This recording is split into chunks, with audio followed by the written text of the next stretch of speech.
IS PT-യിൽ read allowed അതിനെക്കുറിച്ച് detail ആയിട്ട് explain ചെയ്ത് തരാൻ പോവുകയാണ്.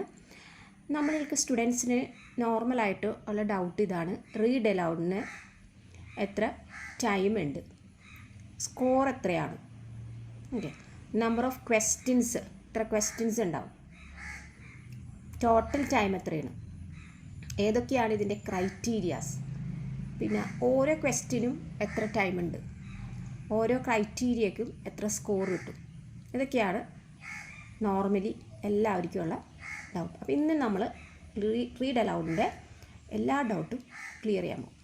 റീഡ് അലൗഡ് നമുക്കറിയാം, റീഡ്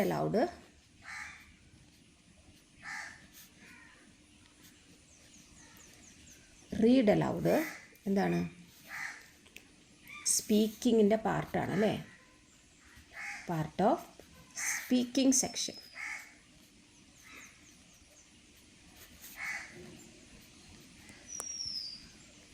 അല്ലേ, ഇനി ഇതിൻ്റെ ടോട്ടൽ ടൈം എന്ന് പറയുമ്പോൾ ഒരു ഫിക്സ്ഡ് ടൈമില്ല, no fixed time.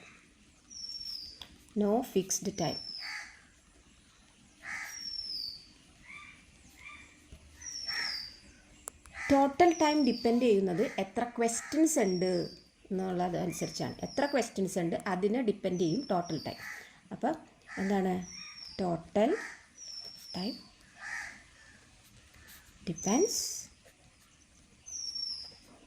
On the number of questions. ഇപ്പോൾ നോർമലി നമുക്ക് ഡൗട്ട് വരും, നമ്പർ ഓഫ് ക്വസ്റ്റ്യൻസ് എത്ര ക്വസ്റ്റ്യൻസ് ഉണ്ടാവും അല്ലേ. അപ്പോൾ സെക്കൻഡ് ഡൗട്ടാണ് number of questions.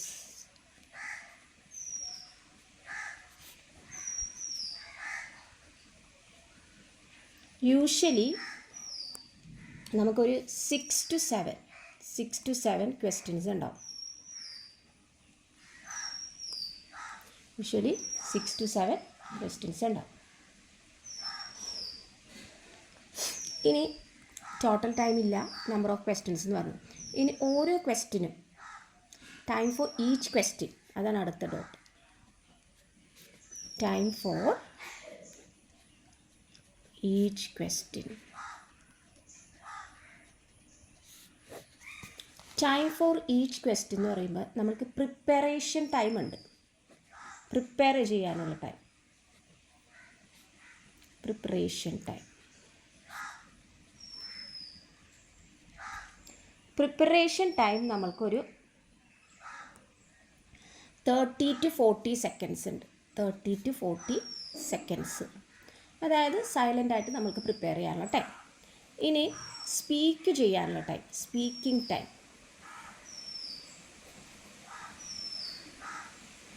Speaking time തുടങ്ങുന്നൊരു ബീപ്പ് സൗണ്ട് കേട്ട് കഴിയുമ്പോഴാണ് സ്പീക്കിംഗ് ടൈം തുടങ്ങുന്നത്. അതും ഒരു 30 to 40 സെക്കൻഡ്സ് സ്പീക്ക് ചെയ്യാം. ഓക്കെ, 30 to 40 സെക്കൻഡ്സ് സ്പീക്ക് ചെയ്യാം. അത് നമ്മൾക്ക് ആ ഒരു സെൻറ്റൻസിൻ്റെ ലെങ്ത് അനുസരിച്ചിരിക്കും. അപ്പോൾ സ്പീക്ക് ചെയ്യാനായിട്ട് ഒരു ബീപ്പ് സൗണ്ട് കേൾക്കുമ്പോൾ സ്റ്റാർട്ട് ചെയ്യാം. 30 to 40 സെക്കൻഡ്സ് ആണ് സ്പീക്കിംഗ് ടൈം. ഓക്കെ, ഇനി ഇതിന് സ്കോറിംഗ് ഉണ്ട്. സ്കോറിംഗ് എന്ന് പറയുമ്പോൾ ഒരു ക്രൈറ്റീരിയ ഉണ്ട് ഇതിന്.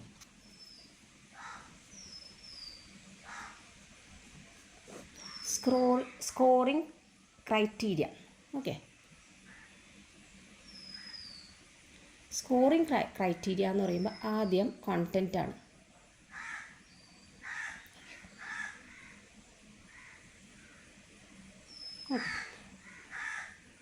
അതായത് കോണ്ടൻ്റ് എന്ന് പറയുമ്പോൾ നമ്മൾ അവർ തന്നേക്കുന്ന എന്താണോ, എന്താണ് അതിൽ തന്നേക്കുന്നത് അല്ലേ, ആ സെൻറ്റൻസ് അതേപോലെ നമ്മൾ പറയണം. ഓക്കെ, അതേപോലെ കറക്റ്റായിട്ട് പറഞ്ഞാൽ നമുക്ക് ഫുൾ മാർക്ക് കിട്ടും. പിന്നെ എന്ന് വെച്ച് കഴിഞ്ഞാൽ ഫ്ലുവൻസി ആണ്. ഓക്കെ, ഫ്ലുവൻസി നമുക്കറിയാം അല്ലേ, നമ്മൾ നാച്ചുറലായിട്ട് നമ്മൾ ഡെലിവറി ചെയ്യുക, സ്മൂത്തായിട്ട്, വിത്തൗട്ട് എനി ഹെസിറ്റേഷൻ, നാച്ചുറലായിട്ട് നമ്മൾ റിപ്പീറ്റേഷനൊന്നും ചെയ്യാതെ നമ്മൾ നാച്ചുറൽ സ്മൂത്തായിട്ട് നാച്ചുറലായിട്ട് ഒരു ഹെസിറ്റേഷനും ഇല്ലാതെ നമ്മൾ സ്പീക്ക് ചെയ്താൽ നമുക്ക് സ്കോർ കിട്ടും. മൂന്നാമത്തെ ക്രൈറ്റീരിയ എന്ന് പറയുന്നത് പ്രൊനൗൺസിയേഷനാണ്.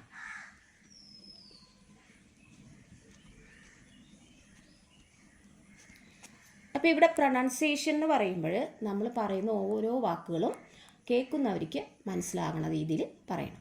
ഓക്കെ, ക്ലിയർ ആയിരിക്കണം, പ്രൊനൗൺസിയേഷൻ കറക്റ്റ് ആയിരിക്കണം. അതായത് അതിൻ്റെ കറക്റ്റ് ഒറിജിനൽ ആക്സെൻറ്റിൽ വേണം പറയാൻ ഓരോ വാക്കുകളും. അപ്പോൾ ഈ 3 ക്രൈറ്റീരിയാസാണ് എന്താണ് ഉള്ളത് കേട്ടോ. ഈ 3 ക്രൈറ്റീരിയയാണ് എന്താണ് നമ്മളുടെ റീഡ് അലൗഡിനുള്ളത്. ഇനി ഈ ഓരോ ക്രൈറ്റീരിയയുടെയും സ്കോർ എന്താണെന്നുള്ളതാണ്. ഓക്കെ, ഇനി സ്കോർ നോക്കാം. കോണ്ടൻറ്റിൻ്റെ സ്കോർ, ഫ്ലുവൻസിയുടെ പ്രൊനൗൺസിയേഷൻ്റെ സ്കോർ എന്താണെന്ന് നോക്കാം. നമ്മൾ നോക്കിക്കോ. ഇനി ക്രൈറ്റീരിയ നമുക്കറിയാം, കോണ്ടൻറ്റ് അല്ലേ.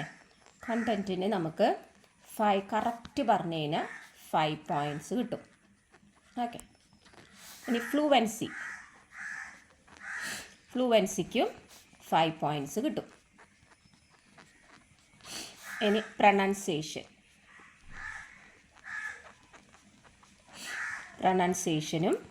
5 പോയിൻറ്റ്സ് കിട്ടും. അപ്പോൾ ടോട്ടൽ 15 പോയിൻറ്റ്സ് കിട്ടും. അപ്പോൾ ഒരു ക്വസ്റ്റിന് ടോട്ടൽ 15 പോയിൻറ്റ്സ്. അപ്പോൾ ടോട്ടൽ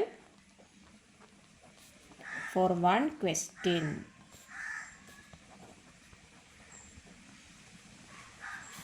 15 പോയിൻറ്റ്സ്.